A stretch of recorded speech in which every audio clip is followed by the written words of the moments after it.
Alright, it's time for a follow-up review on our strings, no?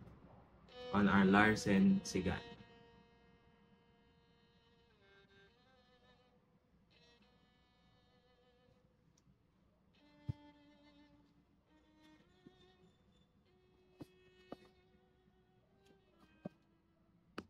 Okay, so we've used the Larsen Sigan for almost 1.5 to 2 months, no? Magto 2 months na. Because I think nag-change ako ng strings for the review was around second week of July?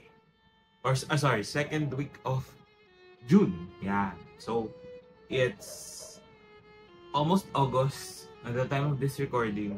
So, medyo matagal-tagal na rin. 1.5 months to 2 months. But unfortunately, I had to say that we already broke the D string. Okay, so naputulan na tayo ng D string. In that span, I don't think it's the fault of the strings on its own. Maybe because, may times kasi na, the weather wasn't really good. I think it also affects the quality of your strings. No? Kapag maulan, bumabagyo, it's very humid. No? Kahit na nung silica gel ilagay mo, talagang humid yung areas. No? So, those types of things would drastically affect the longevity of the strings. But overall, ito siya ngayon. Yan yung itsura. So, right now, I'm using the D string is dominant pros. No? Spare string ko siya. Because I've been using dominant pros then before. So, ngayon, ito na lang yung natira. We have the G string, D, first from dominants, and then A, and then the E string. So, kung papansin nyo, yung E string medyo dark na din siya. It's a bit rusty, and to be honest. So, I think ganun talaga, no? For me, on my E strings, ganun yung nangyayari, nagiging rusty siya. But, yeah, konting punas lang, and it's still good to go. I think I might change strings na din, just for safety, no? Kasi nga napuputol na siya.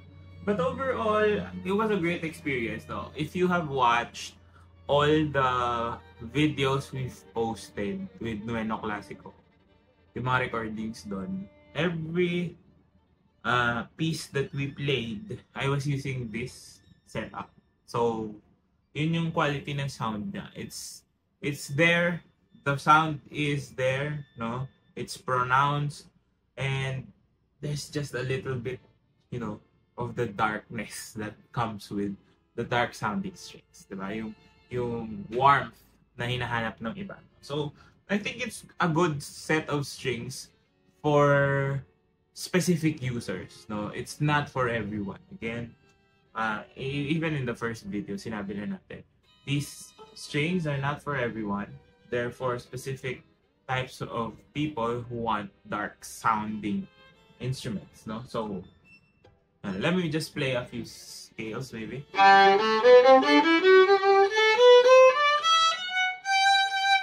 So, within the span of almost 2 months, nandun pa rin naman yung sound niya.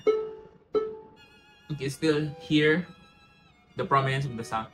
Actually, I never really thought, based on this instrument, that it would go super, dark and muffled. Never felt muffled for me. So yes, the sound was a bit dark, but you can still hear it, no, in a setting na, kunwari may magso-solo na ganito, and then you're the one who's gonna play just supporting role. You can really easily blend it. And then when you need to become the soloist, or if you are playing the solo parts, kaya mo din lumitaw. It just takes a little bit more effort compared to a brighter sounding string, if that makes sense, no? So, kaya mo naman siya palabasin if you have the right skill sets, no? So, I don't think it would be that hard of a change for some people, but for some people who really want that soloist level quality na lagi silang litaw, this is not the string for you. Okay? So, there's a lot more options. But, yeah, overall, happy.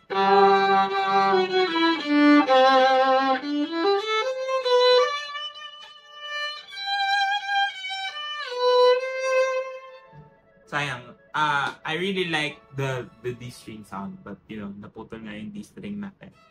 But overall, if I will rate it in a scale of 1 to 10, I'll give it a solid 8.5, no? So the sound is very, very nice. The quality that you get from the strings at this price point is comparable to its price range, no? Maybe even a tier higher. So around 3,000, 3,500 pesos yung price range. You will get your money's worth, no? Kung ginagamit mo siya palagi, I think it's really a good option. And yun, kailangan lang aalagaan. This stuff happens naman talaga. Hindi mo maiwasan maputulan ng strings. Especially during the rainy season, di ba? Tutugtog ka, labas pasok sa high humidity, low humidity, those types of things or factors really affect the way your instrument will sound also. But overall yan, kung makapansin nyo yung videos that we did, I think we did like 10, if I'm not mistaken. Around 10 songs with this, no? Ginagamit ko siya sa recordings. Also use it for my live music. I can't really say kung alin yung ginagamit ko because the videos I upload, the short ones, are very, very delayed. The videos that I am constantly uploading is from, I think, April or May pa. So, matagal pa bago yung makita siya doon. But yung mga group videos that we did, dito to. So, I did a lot of solos doon. So, you can hear the quality. But, yeah, overall, maganda yung projection. Projection-wise, wala namang problem. But the feel on the hand is a little bit, hard. No? So, medium tension nga siya. It's not really the softest strings. But, it gives you a good response. For me, personally, again, I'm speaking on my personal experience. So, good responding strings. Good responding din siya when it comes to bow. No? Yung contact ng bow, tunog agad. Actually, pwede pa naman ako hindi magpalit. So, I think I'll keep it here on this violin because it really likes it.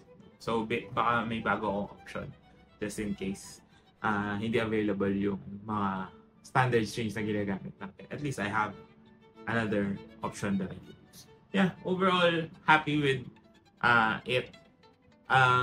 Of course, yung main problem, I think the A string problem, where it's hard to tune. Kung mapapansin nyo, the A string is a bit low when I use the violin. So, andun pa din siya. I think it's not really a problem, but maybe just because all Larsen strings react that way. So, maybe just check your A strings always. Kasi yun yung madalas bumababa sa akin. On two violins na, no? So, not just this one. So, I had that same problem on my other violin, which is my main violin. And then, on this one, also, the darker sounding one, ganun pa rin yung A string bumababa. But it's not really that big of a deal.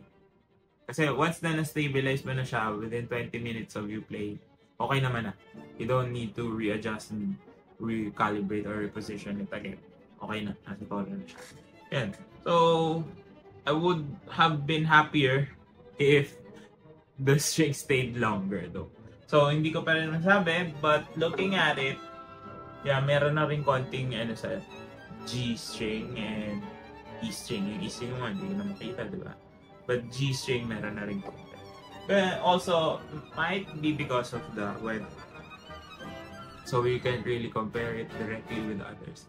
But as of today, it still makes good sound. So yeah, would I recommend these strings? Yes, of course. No, 100%.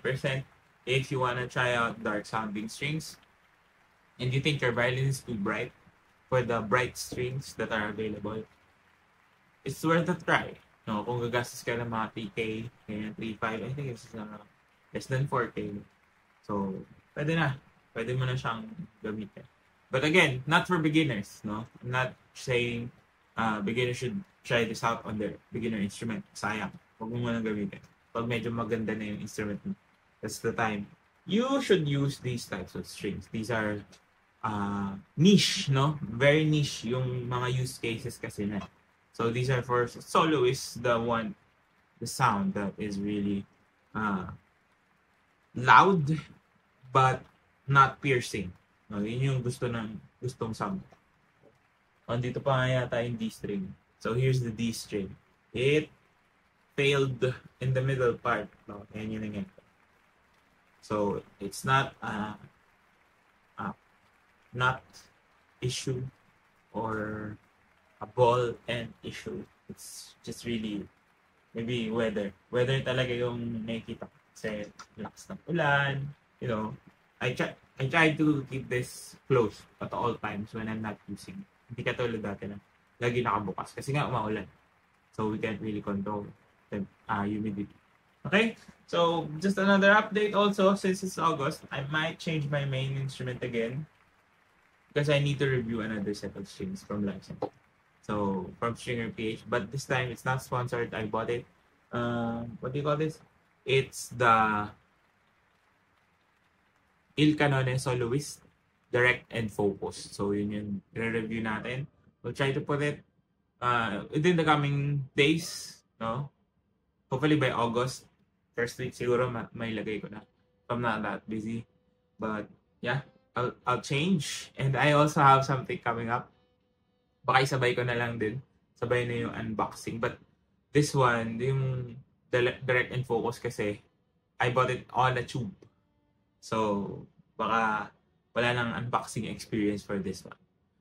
So, kung you've seen it on the previous videos. Yeah, so, might change this one. Use another instrument as my daily. But of course, I'll try to use this also for more covers. And we'll try to make more covers right now habang hindi pa masyado busy. Yeah, so if you like this type of content and you like other contents that you see, don't forget to subscribe, comment down below more content na gusto nyo pa, and also like this video. Also follow me on all my socials, TikTok, Facebook, Instagram, Twitter. So, and then all the links you need down in the description box below. So, this has been Ryan Manakil, and I'll see you on the next one.